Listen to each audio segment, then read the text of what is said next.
Just recently, I was talking with one of our church school boards about the nature of the particular character of the school. And part of the discussion centered around, amongst other things that might say who we are in a particular way in the school, what does it mean also to call ourselves Anglican Christians? And people around the room talked about what they understood Christian to mean, the kind of attributes and ideals that might attach themselves to Christian people and to a Christian community. And people talked about things like tolerance and forgiveness, about humility and love, good things. I was also relieved when somebody did mention that they thought it might have something to do with following Jesus Christ, that perhaps a Christian had to do with Jesus. That was good. But I did find myself wondering, often we don't sit again and reflect on what does it mean for me to be a Christian? And one of the things that is important to me is holding a vision of things being different, a vision of things being transformed into a new kind of reality. That's, for me, part of what it is to be Christian. So the writer to the Hebrews says, now, faith is the assurance of things hoped for, the conviction of things not seen. And it's a statement about believing in a different future, a better future, God's future for this planet and for her people. A lot of what we read in Hebrews actually has a kind of a dualism attached to it, a sort of a setting off of two different realities against one another. In Hebrews, you find a dualism of above and below. There's talk of a real heavenly world that we don't see and a transient earthly world that we're part of that in some ways is a reflection of a more perfect existence beyond ourselves. There's a dualism of the present age and an age that's yet to come that lies in the future. So there's these ideas of both spatial and linear dualism that we find in Hebrews that are a combination of a sort of a Platonic philosophy together with a primitive Christian eschatology. That is a view in Christian faith that God is yet to intervene in the future in a way that will put things right in a saving way. So the idea of these two worlds is particularly evident when the writer starts expounding about the ideas of a heavenly temple that's very similar to the earthly temple that Jewish people would have known. And there's a discussion about the role of Christ as the high priest. A lot in it actually has the sound of a popular philosopher of their day, the philosopher Philo. Greek Jewish thought combined together, and his work actually influenced many early Christians. They began to see fresh insights, new ways of thinking about what it meant to speak of having a future hope. These days, we tend to treat dualism with just a little more caution than that in theological circles. You see, too strong an idea of differing realities, us living in an imperfect one and there being something more perfect that's yet out of our reach can remove from us a sense of real responsibility for ourselves and for our actions. Because the idea of a perfect heaven begins to represent some kind of destination, some place we're heading to one day. And it's in contrast to this imperfect earth, which is somehow then a place to escape from. And that can cause us to place little value on this planet, little value on our actions as creatures who inhabit it. A disconnect between the physical and the spiritual can lead people to imagine that the body, the material body, has no value other than perhaps as a container for the soul. And at its worst extremes, that's led people to regard the body as inherently evil. Well, if you're like me, I have enough problems with my self-image without needing that kind of thinking to further encourage it. we're inclined then actually to take a more integrated view of things.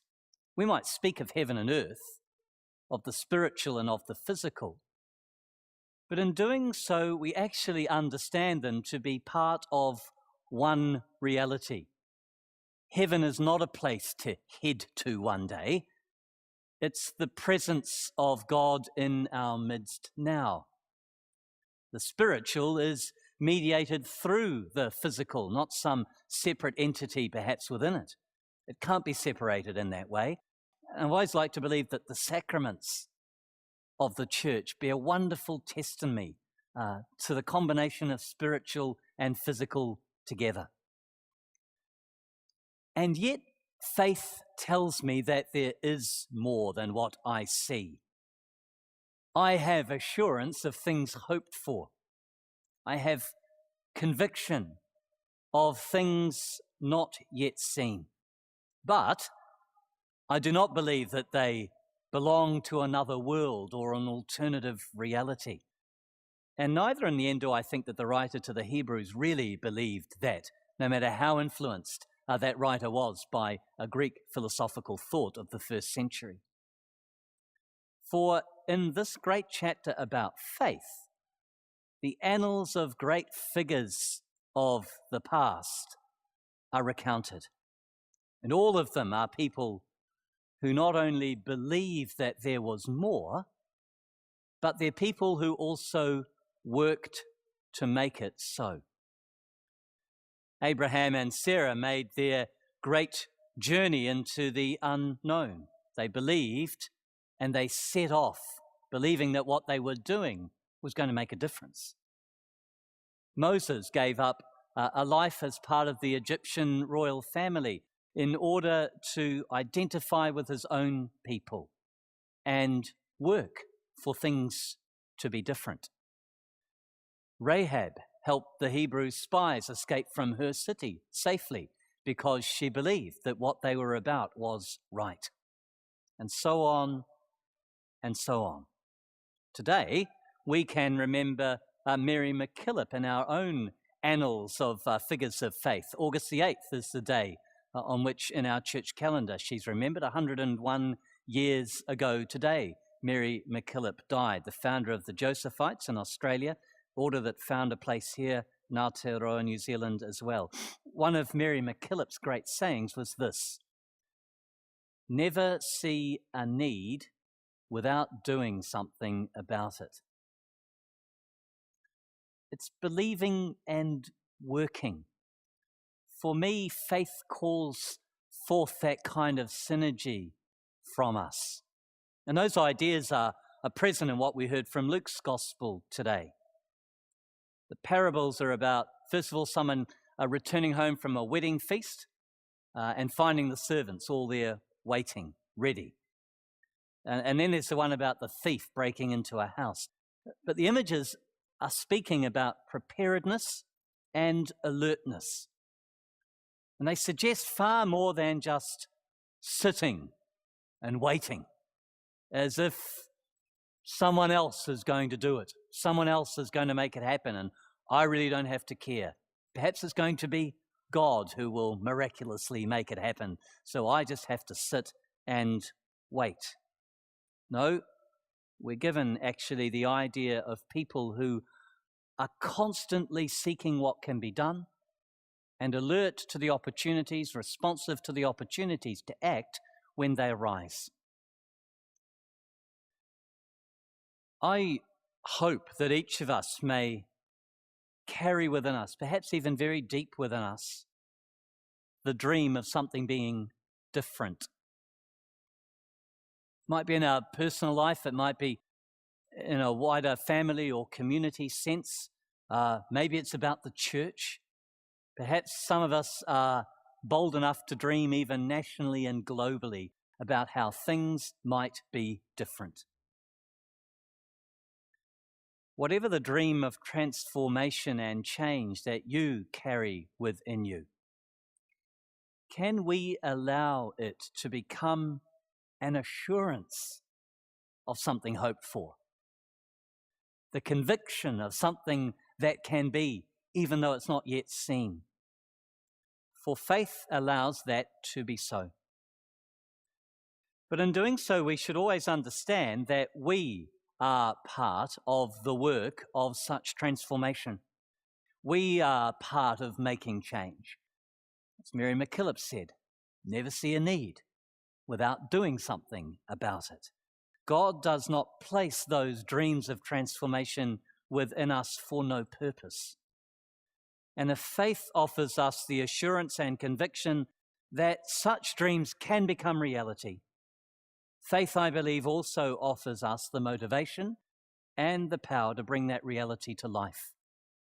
Believing and working, that's the synergy of faith.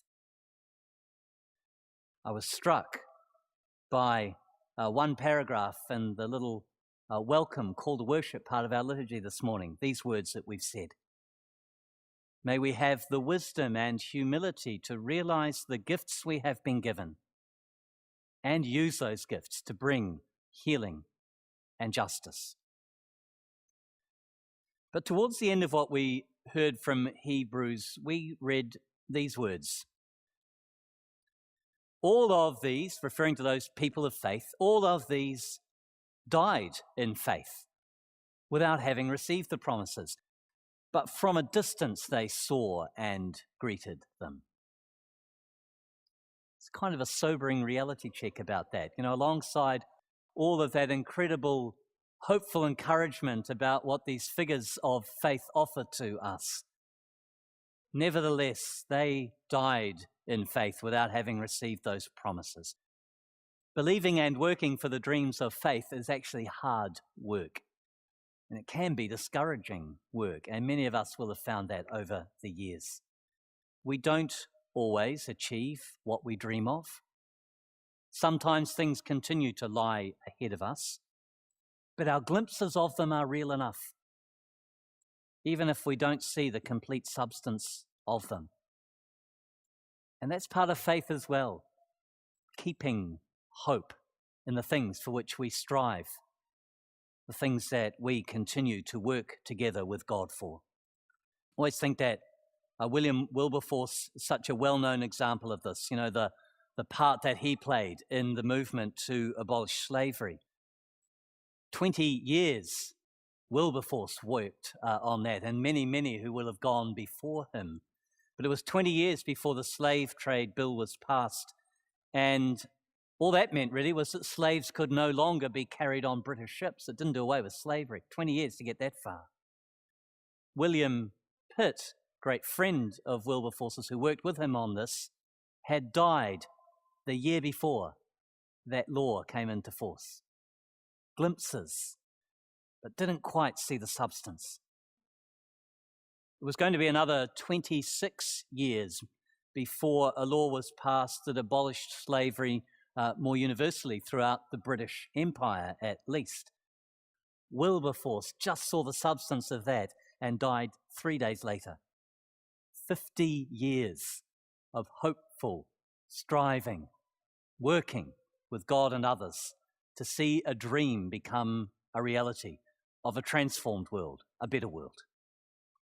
How many, I wonder, were the women through generations who died in the hope of gaining equality with men through the right to a parliamentary vote? And then finally, Kate Shepherd's generation made that dream into some substance. And yet it would be another 40 years before the first female member of Parliament entered the House of Representatives. Kate Shepherd died the following year, just lived in time to see that dream become a reality after, again, decades of working, striving, dreaming for that to become substance. See, believing and working, glimpses of things and the substance of them taking shape. This is the stuff of faith, the vision of things which will yet be different, transformed. So dream and believe, work and keep hope. For together with God, we can play our part in transforming this world, fashioning it more into the image of all that God intends and has made possible for us through the liberating love of Jesus Christ.